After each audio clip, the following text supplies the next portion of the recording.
Hi, this is Mike Bunag and Diego, the Belgian Malinois, for the Category 1. This is the 109th Philippine Monitoring Association Incorporated trial. And our judge is Michelle Biederman from Switzerland. First exercise is the retrieve. This retrieve is very wrong. So I got a lot of deductions for playing with the item, chewing on the item, and I almost ran out of time.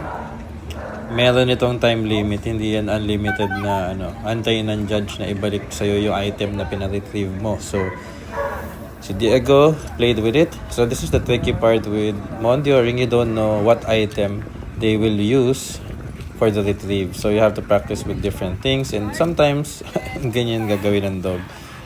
Some dogs during the trials nga did not return it and went around the field playing with it, and napansin ko inaamay nila.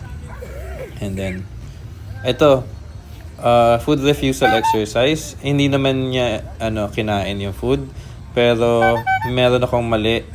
Dapat napansin ko na hindi siya totally naka-down. Because of that, malaki yung point deduction ko dun sa exercise na yun. So we already have 2 exercises done na malaki yung deduction ko. So sayang talaga. Next exercise is the send away. Medyo tricky ito kasi meron dalawa doon na parang machine na nag-blow ng air para, yung left and right, yung green and red na gumagalaw. So, meron mga aso na hindi tumakbo papunta sa end ng field because of that. Okay? So, meron akong deduction doon kasi yung takbo ni Diego papunta sa field or sa end of the field is nag-zigzag siya ng konti. So, pag nag-zigzag yung dog, meron siyang minus. And if hindi umabot dun sa line, I think it's 0. Or if tabingi, merong deduction. It's crooked yung pagtakbo. Or if hindi tumakbo talaga yun, 0 din yun. So, this is the healing exercise. Every time the judge will make that sound sa horn, I need to stop. And then pag nag-horn siya ulit, I need to go again and heal. So during the briefing, they already told us where to walk. So all the participants will be doing the same pattern sa healing. Ayan. So next exercise is the downstay. So this downstay is quite long and merong distraction. Yung distraction dito sa downstay na to is medyo tricky kasi si Diego, kapag may naglalaro ng mga kahit ano na may bola, na mga sports like volleyball or basketball, nagbabark-bark yan and parang gusto niyang kunin yung bola. So, yung magiging distraction dito is yung may mga tao na naglalaro ng badminton, lalabas sila dyan later. Ayan sila. So, while the dog is on a downstay, I was asked to go to the blind. So, pumasok ako sa parang siyang blind na half lang ng katawan ko yung nakikita ng dog. My upper body is covered. So, I'm kind of obscured from Diego's sight. So, nagtitingin-tingin siya sa akin, titingin siya sa naglalaro, tapos pinaalis na sila, and then I need to go back to him nang hindi siya dapat umaalis. Kapag umangat yung elbow niya while naka-downstay, 0 ka na. So it's important na talagang stable yung pagkaka-down ng dog during this exercise. So I think I perfected this exercise. Then I need to wait for the horn again before I release the dog. So next one is the positions. So this is something that I need to work on. Or siguro hindi ko na yata ito maayos. I don't know, I'm not sure. Nagki-clip forward si Diego and it looks like nag-forward siya ng about 2 meters. And in this exercise, I si Diego made a mistake. So, sinabi ko yung command, hindi niya ginawa. So, 2 beses ko binigay yung command. Nakita nyo, nag-forward siya, di ba? O, nag-forward ulit. So, that's a point deduction. And then, there's the recall, which is also part of the exercise. So, meron akong mga deductions, pero meron din naman akong points. Next exercise is the jump of choice, which is the palisade. So you can choose if it's the long jump, which is the most difficult, or the hurdle, which is difficult but not as difficult as the long jump. So I choose the palisade because this is the easiest one, obviously. So medyo mas mataas lang sa akin ng konti. Kayang-kaya naman yun ng Belgian Malinois.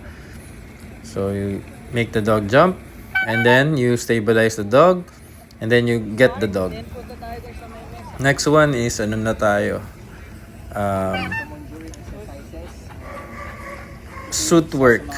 Okay? Defense of handler.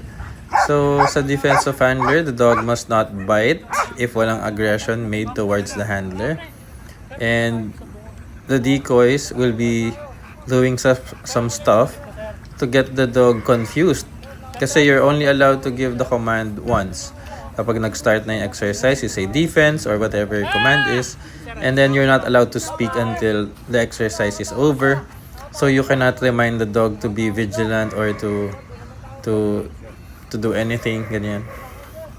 So, dapat the only time na magbabite siya is talagang if merong aggression towards you, like tatapikin ka ng 2 kamay nung decoy. So meron silang mga antics dito, no? Like yung sisigaw-sigaw, mag-iingay, ayan, yung parang nalaglag, tapos magkapatulong siyang tumayo. So kapag yung dog does not know how to discriminate alin yung aggression, baka kinagat na niya. Ayun, hinawakan ako. So, yun. The dog is now allowed to bite. Muntik na niyang hindi makita. So, medyo kinabahan ako doon. Parang sa isip-isip ko, Diego, you must bite. Please bite, Diego. Yan. And then, the dog must guard for 5 seconds. And then, as a judge signals, you are now going to recall the dog. Which, Diego recalled nicely naman. Pero I need to work on the recall kasi napansin ko lumalapit lang siya sa akin pero hindi niya ginagawa yung he's supposed to be on my left side. So next is the stick attack or face attack. So attack with the stick. Ayan. So the decoy is showing some pressure from far away, and